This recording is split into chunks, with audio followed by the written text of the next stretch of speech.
దేవునికి మహిమ కలుగును గాక. నేటి వాక్య ధ్యాన నిమిత్తం యెహెజ్కేలు గ్రంథం 41వ అధ్యాయం. ప్రవక్త అయిన యెహెజ్కేలుకు దేవుడు చూపిస్తున్న అద్భుతమైన దర్శనం.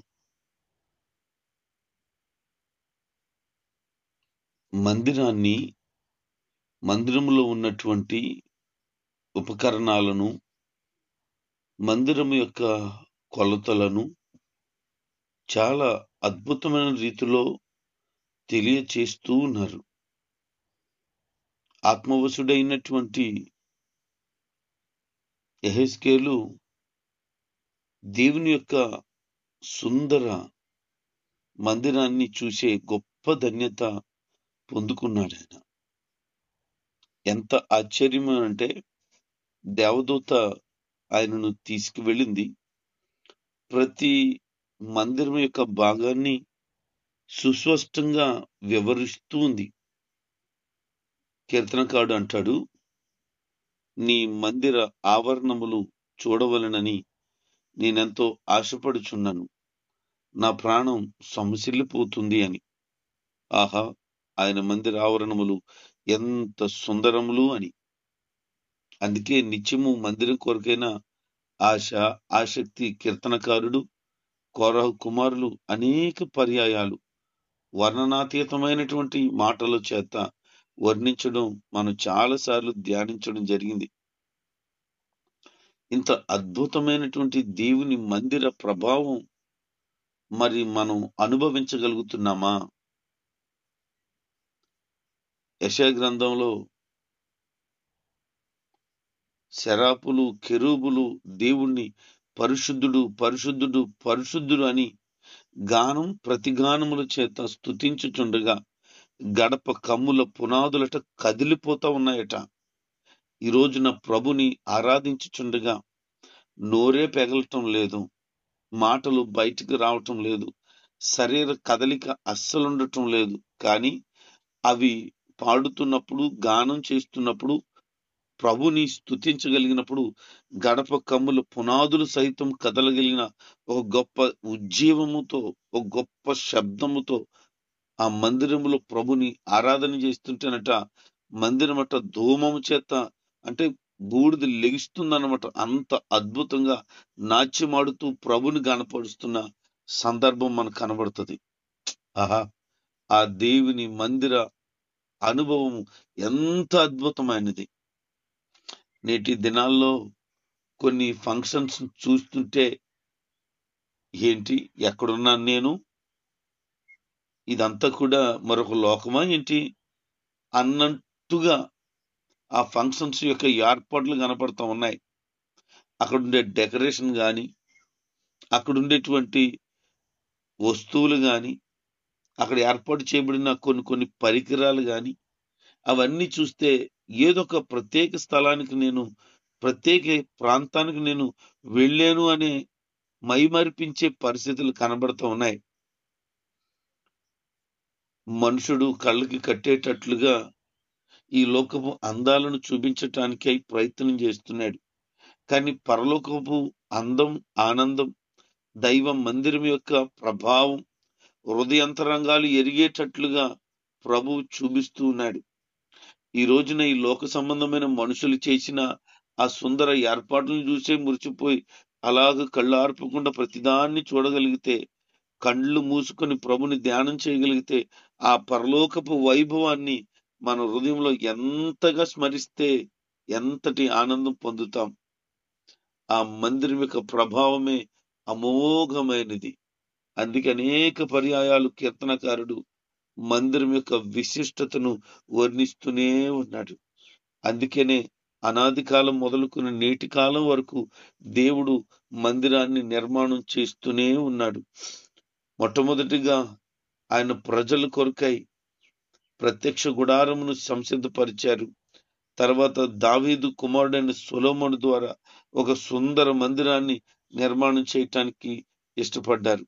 చివరికి మనమే మందిరంగా మారాలని పరలోక మందిరపు యొక్క అనుభూతిని మనం పొందాలని చెప్పి నిత్య పరలోకంలో ఉండేటువంటి ఆ మందిరం యొక్క వైభవాన్ని ఈ యెహెజ్కేలు ద్వారా వర్ణిస్తున్నాడు, తెలియచేస్తున్నాడు.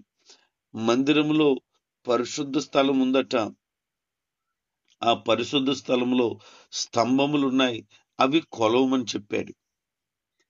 పరిశుద్ధ స్థలం ఉంది, ఆ పరిశుద్ధ స్థలంలో స్తంభాలున్నాయి, ఆ స్తంభాలని కొలవమని చెప్పాడు. ఆత్మీయమైనటువంటి విషయాలు ఎన్నో ఉన్నాయి, మనకు అర్థం కాని పరలోక సంబంధమైనటువంటి మర్మాలతో కూడుకున్న విషయాలు ఎన్నో బైబిల్ గ్రంథంలో రాయబడి ఉన్నాయి. అది మనం అర్థం చేసుకోగలిగితేనే తప్ప, గ్రహించగలిగితేనే తప్ప అర్థం కాదు. ఆత్మీయ సత్యం ఇందులో ఒకటి దాగుంది. అదేంటంటే స్తంభాలను కొలుచుట. ఎక్కడ? పరిశుద్ధ స్థలంలో. ప్రతి వ్యక్తి మందిరంలో ఒక స్తంభంగా ఉండాలని దేవుని ఉద్దేశం. కదలని సియోను అనబడినటువంటి ఆ నిత్య రాజ్యంలో ఉన్నటువంటి మందిరంలో ఒక మూల స్తంభాల్లాగా ఉండాలని. అందుకే కీర్తనకాడు 144:12 చరణంలో అంటాడు, తమ కుమార్తెలట నగరమునకు చెక్కబడిన మూల కంబముల వలె ఉన్నారని. అంటే వారి కుమార్తెలు నగరానికి చెక్కబడిన మూల కొంబాలుగా ఉంటే, ఆ మూలన ఉండేటువంటి ప్రాముఖ్యమైనటువంటి మెయిన్ పిల్లర్స్ గా ఉండగలిగితే, మరి మనము దేవుని మందిరంలో ఎలా ఉండాలి?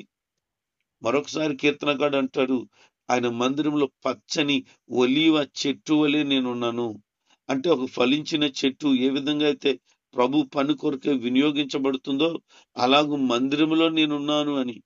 ఈరోజు మందిరములో ఒక శ్రేష్టమైన పిల్లర్గా నీవు ఉన్నావా? ఒక స్తంభంలాగా నీవు ఉపయోగపడుతున్నావా? ప్రయోజనకరమైన వ్యక్తిగా ఉన్నావా? మేలుకరమైన వ్యక్తిగా ఉన్నావా?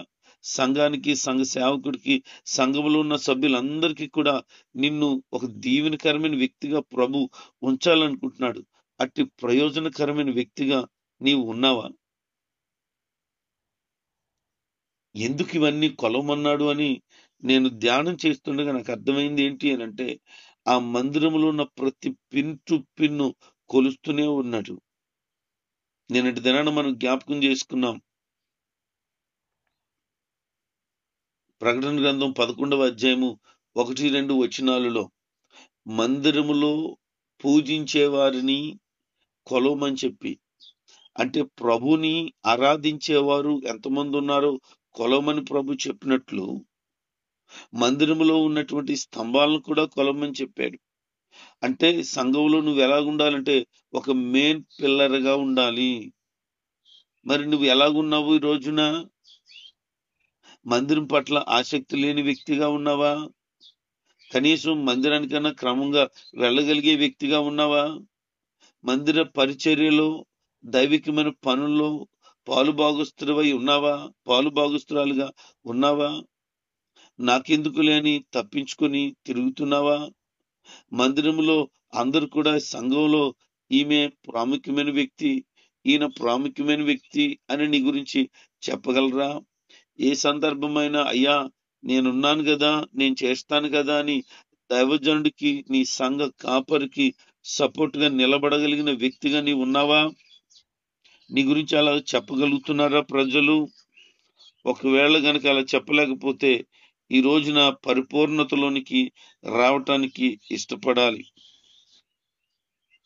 ఈ మందిరములో పరిశుద్ధ స్థలంలో ఉన్న స్తంభాలను కొలుస్తున్నాడు. ఆలయంలో ఇది రెండో ముఖ్యమైన భాగం. అన్నిటికంటే పెద్దది పరిశుద్ధ స్థలమే. ఇది మనం గమనించాలంటే 1 రాజుల గ్రంథం 6వ అధ్యాయము 3-5 వచనాల్లోను 17 వచనాల్లో చూస్తే, సన్నిధి గుడారంలో పవిత్ర స్థలం అనగా పరిశుద్ధ స్థలం ఏంటో ఆ స్థానం ఈ స్థానం కూడా ఒకే విధంగా ఉన్నట్లు కనపడుతుంది. అంటే భూమి మీద కట్టబడినటువంటి ప్రత్యక్ష గుడారములో ఉంచబడినటువంటి పరిశుద్ధ స్థలం ఎలాగుందో పరలోకంలో కూడా అట్టి విధంగానే పరిశుద్ధ స్థలం ఉన్నది. అదే ఇక్కడ నమూనాగా చెప్తున్నాడు. రెండో భాగం కనబడుతుంది, అది అతి పరిశుద్ధ స్థలం. ఇక్కడ ఏం చెప్తున్నాడంటే అతి పరిశుద్ధ స్థలంలోని కట్ట దేవదూత మాత్రమే ప్రవేశించాడు. యెహెజ్కేలు అందులోనికి వెళ్ళలేకపోయాడు. ఇది భౌతికంగా యెహెజ్కేలు వెళ్ళినది కాదు. యెహెజ్కేలు ప్రవక్త శారీరకంగా ఈ యొక్క మందిరంలోనికి వెళ్ళటం లేదు. ఆత్మవశుడై ఉన్నాడు. అయినా అతి పరిశుద్ధ స్థలంలోనికి వెళ్ళటానికి అతనికి అవకాశం ఇవ్వలేదు. కేవలము దేవదూత మాత్రమే వెళ్ళింది అని రాయబడింది. అంటే మనుషుల్లో కేవలము ప్రధాన యాజకుడు మాత్రమే వెళ్ళేటువంటి అతి పరిశుద్ధ స్థలం అది. అది కూడా ప్రధాన యాజకుడు సంవత్సరానికి ఒక్క పర్యాయం మాత్రమే అందులో ప్రవేశిస్తాడు. లేవికాండం 16వ అధ్యాయం అంతా చదివితే మనకు అర్థమవుద్ది. ఎబ్రీ పత్రిక 9వ అధ్యాయము 7వ వచనంలో సంవత్సరానికి ఒక్కమారే ప్రధాన యాజకుడు అందులో ప్రవేశిస్తాడు. రక్తం లేకుండా ప్రవేశించకూడదు. అతడు రక్తం తన కోసం ప్రజలకు తెలియక చేసిన పాపాల కోసం అర్పించాలి అని రాయబడింది. అంటే అతి పరిశుద్ధ స్థలానికి వెళ్ళేటువంటి అవకాశం కేవలము ప్రధాన యాజకునికి మాత్రమే ఉంది. ఈరోజు ప్రియ దేవుని జనాంగమా, ఈ మాటలు వింటున్న దైవ ప్రజలరా, నీ హృదయంలో దేవుడు ఒక బలమైనటువంటి అమూల్యమైన సత్యాన్ని నాటింప చేస్తున్నాడు. అతి పరిశుద్ధ స్థలం ఈ లోకంలో మందిరములో మనము బలిపీఠం అంటాం. దైవజనుడు నిలబడి ప్రకటించేటువంటి దైవ సందేశం వినబడే స్థలం అతి పరిశుద్ధ స్థలంగా భావిస్తాం. అయితే పరలోకంలో ఉన్న మందిరంలో కూడా అదే విధంగా కనబడుతుంది. అతి పరిశుద్ధ స్థలంలో ఏం జరుగుతుంది? సంవత్సరానికి ఒక్కసారి మాత్రమే రక్తాన్ని తీసుకుని వెళ్తాడు. ఆ రక్తం ప్రజల పాపం కోసం, ప్రధాన యాజకుడి యొక్క పాపం కోసం ప్రాయశ్చిత్తంగా అక్కడ ప్రోక్షింపచేస్తాడు. దేవుడు అక్కడ కలుసుకుంటాడు. దేవుడు అక్కడ మాట్లాడుతాడు. దేవుని స్వరం నేరుగా వినగలుగుతాడు ప్రధాన యాజకుడు. ఈ రోజున దైవ మందిరములో బలిపీఠం మీద నుంచి దైవజనుడు అందిస్తున్నటువంటి అమూల్యమైన మాటలు ఏంటో తెలుసా? ప్రకటించబడుతున్న మాటలు ఏంటో తెలుసా? జీవము కలిగిన దేవుని మాటలు, దేవుడు మాట్లాడే స్థలం, దేవుడు కలుసుకునే స్థలం. ప్రధాన యాజకుడిగా దైవజనుడు ఉంటే దేవుడు ప్రత్యక్షమయ్యి దైవజనుల్లో నుంచి ప్రజలకు ఆ మాటలను అందింప చేస్తున్నాడు. ఈ రోజు దేవుడు మాట్లాడుతున్నప్పుడు నిర్లక్ష్య వైఖరి ఉంది, కానీ వాక్యం చెప్తున్న మాట ఏంటో తెలుసా? ప్రధాన యాజకుడు ఆ అతి పరిశుద్ధ స్థలంలోనికి వెళ్ళిన తర్వాత తనలో ఏ రకమైన అపవిత్రత ఉన్నా, చెడుతనమున్నా, అతి పరిశుద్ధ స్థలంలోనికి అడుగుపెట్టిన మరుక్షణం చచ్చిపోతాడు. అతను ధరించినటువంటి అంగి కిందన కొన్ని గంటలు కట్టబడి ఉంటాయి. ఆ గంటలు ఏంటంటే ప్రధాన యాజకుడు బ్రతికే ఉన్నాడు అని తెలియటానికి అటు ఇటు కదిలాడుతుంటుండగా ఆ గంటలు మోగుతా ఉంటాయట. అతను అంగీకున్న గంటలు అవి మోగుతూ ఉంటే బయట నుండినటువంటి యాజకులు ఆ శబ్దాన్ని వింటా ఉంటారు. ఒకవేళ పొరపాటున గంటల శబ్దం గనుక ఆగిపోతే అతను పాపం చేసిన వాడుగా, దేవుడు ముత్తిన వాడుగా, చనిపోయిన వాడుగా ఉంటాడు.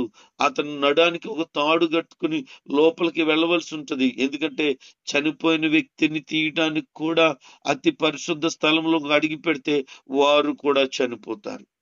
కనుక ఆ గంటల శబ్దం ఆగిపోగానే నడానికి కట్టు ఉన్నటువంటి ఆ తాడుతో బయటికి లాగేస్తారంతే. అంటే అతి పరిశుద్ధ స్థలము ఎంత పరిశుద్ధమైనదో మనం అర్థం చేసుకోగలుగుతాం. అది ప్రభు ఉండేటువంటి స్థలం గనుక బహుగా మనం జాగ్రత్త కలిగి ఉండాలి. ఈరోజు మందిరంలో ఉండేటువంటి ఆ పుల్పిట్ స్థలం మనం ఎంత పరిశుద్ధంగా చూస్తున్నామో ఒకసారి గమనిస్తే, అది తాకినప్పుడు, అది ముట్టినప్పుడు, అందులోకి వెళ్ళినప్పుడు అంత ప్రమాదం అని అంటే పరిశుద్ధమైనటువంటి పరలోకం, పరిశుద్ధతతో నింపబడిన పరలోకంలోనికి అడుగు పెట్టడానికి మనం పరిశుద్ధులము కాకపోతే అందులోనికి అడుగు పెట్టగలమా? నువ్వు ఇక్కడ మందిరంలోనికి అడుగు పెట్టగలుగుతున్నావు, కానీ పరలోకపు మందిరంలోని గాని పరలోకంలోకి గాని అడుగు పెట్టాలి అంటే ఖచ్చితంగా పరిశుద్ధత కలిగి ఉండాలి. ఈరోజు పరిశుద్ధత గురించి వాక్యం చెప్తుంటే ఎప్పుడు పాస్టర్ గారు పరిశుద్ధత గురించి చెప్తాడు. ఎప్పుడు కూడా పాపం అనే మాటలు చెప్తారు, పాపాన్ని విడిచిపెట్టమనే చెప్తారు, గద్దిస్తూనే చెప్తారని భావించే వాళ్ళు అనేక మంది ఉన్నారు. హృదయంలో నొచ్చుకుంటూ ఉన్నారు. ఇంకొక వాక్యం రాదా మా పాస్టర్ గారికి అనే అనుకునే వాళ్ళు కూడా ఉండొచ్చు. ప్రియ దేవుని జనంగమ, ఈ మాటలు వింటున్న ప్రజలారా, ప్రియ దేవుని పిల్లలారా, గమనించండి. నీవు భూమి మీద పాపంతో బ్రతకొచ్చేమో, లోక సంబంధమైన ఆశలతో కోరికలతో బ్రతకొచ్చేమో. ఇక్కడ బ్రతకటానికే బ్రతుకుతే ఈ బ్రతుకు వ్యర్థం కదా. నేను ప్రకటించేది ఈ భూమి మీద బ్రతకడం బ్రతుకు కోసం కాదు. ఈ భూమి మీద బ్రతకడం కోసమే. బ్రతకాలి అంటే ధనం సంపాదించని చెప్తాను నేను. ఇష్టం వచ్చినట్లు కోరికలు తీర్చుకోమని చెప్తాను నేను. నీకు నచ్చినట్లుగా బ్రతికే అని చెప్తాను. కానీ ఈ భూమి మీద బ్రతకడానికే నువ్వు బతుకుతుంటే అది వ్యర్థమైనది. ఎందుకంటే ఒక 70-80 సంవత్సరాల ఆయుష్కాలమే భూమి మీదకి మనిషికి ఇవ్వబడింది. అప్పుడే నీ ఆయుష్కాలం ఎంత అయిపోయిందో చూసుకో. ఈ బ్రతుకులు ఎంత విసుకుపోయావో చూసుకో. అయితే ఈ బ్రతుకు త్వరలో ముగించబడబోతుంది కదా. తర్వాత నిత్యత్వంలోనికి వెళ్ళాలి. ఇక్కడే నువ్వు పరిశుద్ధత కలిగి ఉండలేకపోతే ఆ పరిశుద్ధుడైన దేవుని ఎదుట నిలబడగలవా? ఆ పరిశుద్ధ, అతి పరిశుద్ధమైనటువంటి పరలోకంలో అడుగైనా పెట్టగలవా? అక్కడికి వెళ్ళకపోతే విడవబడుట బహు ఘోరము అన్నాడు. కనుక ఘోరమైన పరిస్థితులకు నువ్వు వెళ్ళకూడదనే ఉద్దేశమే తప్ప మరొక ఉద్దేశం ఏమీ లేదు. ఆ పరిశుద్ధుడైన దేవుణ్ణి నిత్యము ముఖదర్శనం చేస్తూ ఆయనలో పరవశించిపోతూ యుగ యుగాలు బ్రతకాలనే ఆశతో చెప్తున్నాను తప్ప నీ మీద ద్వేషమో కోపమో మీరు చేస్తున్న పనులు వేరే అనే ఉద్దేశం ఏమీ లేదు. కేవలము పరలోకం మీరు వెళ్ళాలని ఒక మంచి మనసుతో మాత్రమే చెబుతున్న మాటలు. ఒకవేళ నీకు నచ్చినాయా? అంగీకరించగలిగేవా? పరలోకి వెళ్దామని ఇష్టం ఉందా నీకు? అయితే నేను చెప్పినట్లుగా నీ పాపాన్ని విడిచిపెట్టు. దైవ వాక్య ప్రకారంగా పాపానికి మరల అవకాశం ఇవ్వకు. నీతివంతుడిగా, నీతివంతురాలుగా, పరిశుద్ధమైన వ్యక్తిగా నువ్వు బ్రతుకు. నీ మాటలు పరిశుద్ధమై ఉండాలి. నీ ఆలోచనలు పరిశుద్ధమై ఉండాలి. నీ చూపులు పరిశుద్ధమై ఉండాలి. యావత్తు నీ ప్రవర్తనే పరిశుద్ధమై ఉండాలి. పరిశుద్ధత లేకుండానట ఎవ్వరు దేవునికి ఇష్టడై ఉండరట. మరి ఆయనకి ఇష్టంగా లేని బ్రతుకు నువ్వు ఎవరికి ఇష్టంగా బ్రతుకుతావేంటి? అపవాదికి ఇష్టంగా బ్రతుకుతావా? నీ భర్తకి ఇష్టంగా బ్రతుకుతావా? నీ భార్యకి ఇష్టంగా బ్రతుకుతావా? నీ స్నేహితులకి ఇష్టంగా బ్రతుకుతావా? నీ కన్న తల్లిదండ్రులకి, లేకపోతే నువ్వు కన్న పిల్లలకి ఇష్టంగా బ్రతుకుతావా? ఈ భూమి మీద ఎవరికి ఇష్టంగా బ్రతుకుదాం అనుకున్నా అది నీ వల్ల కాదు. ఎందుకంటే ఈ రోజు ఇష్టపడిన అదే వ్యక్తి రేపొద్దున్న ద్వేషిస్తారు. ఈ రోజు నిన్ను ప్రేమిస్తున్నానని చెప్పిన వారు రేపు నీ మీద కోపం కూడా పెంచుకుంటారు. అలాంటి ప్రజల మధ్యలో బ్రతుకుతున్నాం. అందుకే బ్రతికే కొద్ది కాలమైన దైవికమైన భయంతో, భక్తితో బ్రతికేద్దాం. ఎంత త్వరగా ఈ లోకాన్ని విడిచిపెట్టేస్తే మనకు అంత త్వరగా గొడవ వదిలిపోద్ది అన్నట్లుగా బ్రతికేద్దాం. ఎందుకనంటే మందిరములో కాదు, అతి పరిశుద్ధ స్థలం అనబడినటువంటి పరలోకములో మనం ఉండడం కదా అసలైన ప్రాముఖ్యం. అందుకే దైవ భక్తులు అనేక మంది ఈ లోకం కంటే పరలోకం కోసం వెంపర్లాడిపోయారు. పరలోకం అంటే తెలీదు, దాని యొక్క ఉనికే తెలీదు, దాని గురించిన విశిష్టతలే తెలియవు. కానీ అబ్రహాము గురించి చెప్పబడిన మాట ఏంటో తెలుసా? ఎబ్రీ గ్రంథకర్త పౌలు గారు అంటారు, ఆ పునాదులు కలిగిన పట్టణం కొరకు ఎదురు చూచాడు అని. మనకి యేసు ప్రభు వారు వచ్చారు, ఆయన పరలోకం గురించి అనేక విషయాలు చెప్పారే గనుక మనకు అర్థమైంది. కానీ అబ్రహాముకి ఎట్లా తెలుసును? కానీ దేవుని స్నేహితుడు కదా, అబ్రహాంతో చెప్పుంటాడు ప్రభు, ఇలాగుంటది పరలోకం అని అనేక పర్యాయాలు. అందుకే ప్రభువా, ఆ పునాదులు కలిగిన పట్టణానికి నేను వచ్చేస్తాను అని ఆరాట పడిపోయాడండి. మోషే అంటాడు, ఈ లోక సంబంధమైన ఐగుప్తు ధనం కంటే, పదవి కంటే క్రీస్తు నిమిత్తమే నింద భరించి బ్రతకడం బెస్ట్. ఎందుకంటే కొద్ది కాలం గడిచిపోతే నేను ఆయనతోనే ఉండిపోతాను. పౌలు అంటాడు, ఈ లోక సంబంధమైన అంతా కూడా నేను పెంటతో సమానంగా ఎంచుకుంటున్నాను. పెంట ధనం పెంట, ఐశ్వర్యం పెంట, బంగారం పెంట. అవునయ్యా పెంటే. ఎందుకు పెంటయ్యా బాబు నువ్వు అలాగంటున్నావు అనంటే, ఇది అశాశ్వతమైనది, విసర్జించేది, అది నాకు వద్దు. ఎందుకంటే నిత్య రాజ్యములో నేను నడిచే వీధులే బంగారం అయితే, ఐశ్వర్యము కలుగజేసిన దేవుడే నాకు తండ్రి అయి ఉంటే, నిత్యము వెలుగై ఉంటే, ఇదంతా కూడా నా దృష్టిలో పెంటతో సమానమే అంటాడు. మరి నువ్వు పెంటతో సమానమైన దాన్ని ఏమో ఓహో పెద్ద పవిత్రం అనుకుని భావించి మురిసిపోతున్నావు.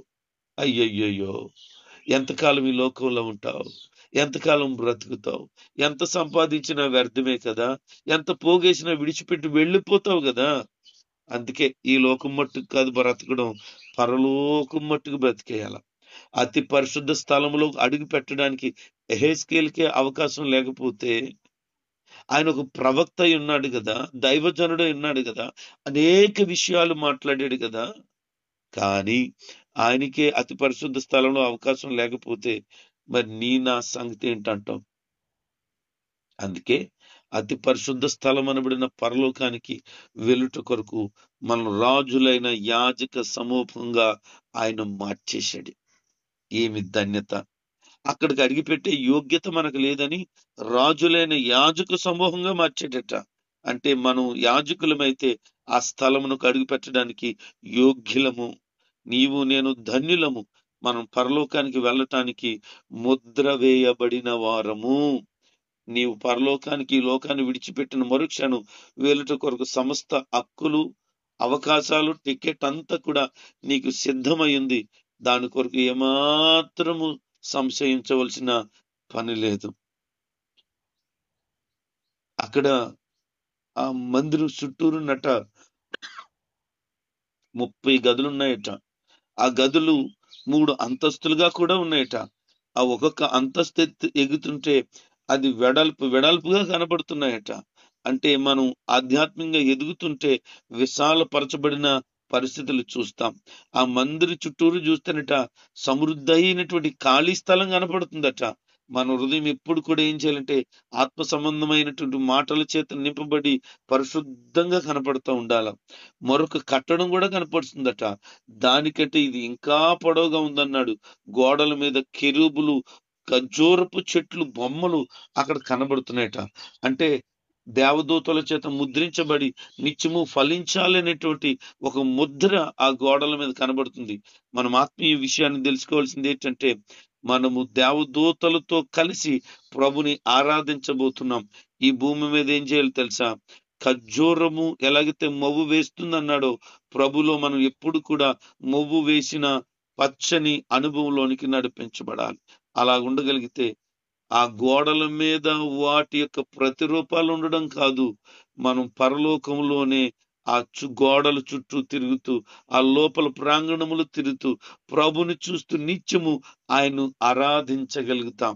ఈరోజు ప్రభుని ఆరాధించలేని ప్రజలరా, ఈ భూమి మీద నోరు మూసుకొని చప్పట్లు కూడా కొట్టకుండా, కదలికలు లేకుండా ఉండిపోయేవారులారా, నువ్వు పరలోకంలో ప్రభుని దేవదూతలతో కలిసి ఆరాధించగలిగిన భాగ్యాన్ని ఇవ్వబోతున్నాడు. అందుకే ఆ పరలోకపు అనుభవాన్ని ఈ భూమి మీదే సొంతం చేసుకోవాలి. అట్టి ఆనందం, అట్టి భాగ్యం ఎంత త్వరగా వస్తుందా అని హృదయం ఆనందంతో ఎదురు చూస్తుంది. ఈ భూమి మీద బ్రతుకున్నంత కాలం ఆయన కొరకు ఆనందంగా బ్రతికేస్తాను. ఈ లోకాన్ని విడిచిపెడితే ఆయనతోనే ఉంటాను అనే ఆశ నాకుంది. నీకు కూడా అట్టి ఆశ ఉండాలని, ప్రభుత్వం నిత్యం ఆనందించే భాగ్యం పొందుకోవాలని సేవకుడు కోరుకుంటున్నాను. దేవుడి మాటలు దీవించునుగాక. ఆమేన్.